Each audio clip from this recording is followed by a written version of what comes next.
पिछले एपिसोड 1 में आपने सुना कैसे तक्षक नाग ने सारे सुरक्षा घेरों को चीरते हुए राजा परीक्षित को विष देकर मृत्यु लोक पहुंचा दिया और वहीं से जन्मी प्रतिशोध की अग्नि, एक यज्ञ जिसने सर्प वंश को समाप्ति के कगार पर ला खड़ा किया।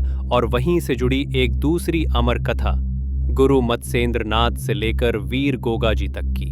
हस्तिनापुर नाम के शहर में सब लोग बहुत दुखी थे। उनके प्यारे राजा परीक्षित को एक सांप जिसका नाम तक्षक था ने काट लिया और वे मर गए। उनके बेटे राजा जन्मेजय बहुत गुस्सा हुए। उन्होंने सोचा, मैं सारे सांपों को खत्म कर दूंगा। जन्मेजय ने एक बहुत बड़ा यज्ञ शुरू किया जिसे सर्प यज्ञ कहा गया। इसमें देश के सबसे बड़े बड़े विद्वान ब्राह्मण आए। उन्होंने एक बड़ा सा हवन कुंड बनाया और मंत्र पढ़ने शुरू किए। मंत्र इतने ताकतवर थे कि सांप अपने आप उस आग की तरफ खिंचे चले आए। एक एक करके सांप आग में जलने लगे। जब तक्षक की बारी आई, जो राजा परीक्षित को काटने वाला सांप था, वो भी मंत्रों की ताकत से आग की ओर बढ़ने लगा। तभी वहां एक चमकती हुई शख्सियत आई। उनका नाम था ऋषि आस्तिक। वे माता मनसा देवी के बेटे थे। उनकी आवाज बहुत शांत थी पर बहुत ताकत थी। उन्होंने जन्मेजय से कहा, राजा, गुस्से से कुछ नहीं मिलेगा। अगर सारे सांप जल गए तो धरती का संतुलन बिगड़ जाएगा। इस यज्ञ को रोक दो।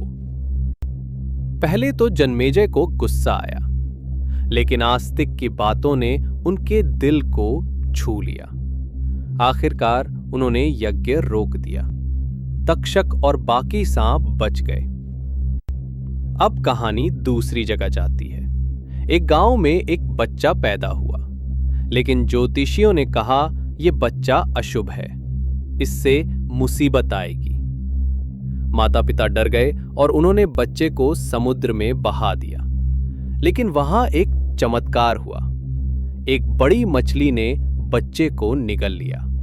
उसी समय समुद्र के किनारे भगवान शिव माता पार्वती को योग की बातें बता रहे थे। उनकी आवाज उस बच्चे तक मछली के पेट में पहुंची।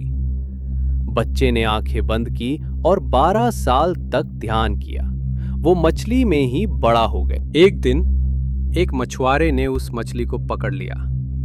जब उसने मछली का पेट काटा तो उसमें से एक चमकता हुआ बच्चा निकला। वो बच्चा ध्यान में था और बहुत तेजस्वी लग रहा था। लोग हैरान हो गए। ये कोई साधारण बच्चा नहीं है, लोगों ने कहा। ये भगवान शिव का आशीर्वाद है। उस बच्चे का नाम रखा गया गुरु मत्स्येंद्र नाथ। वे एक बड़े योगी बन गए।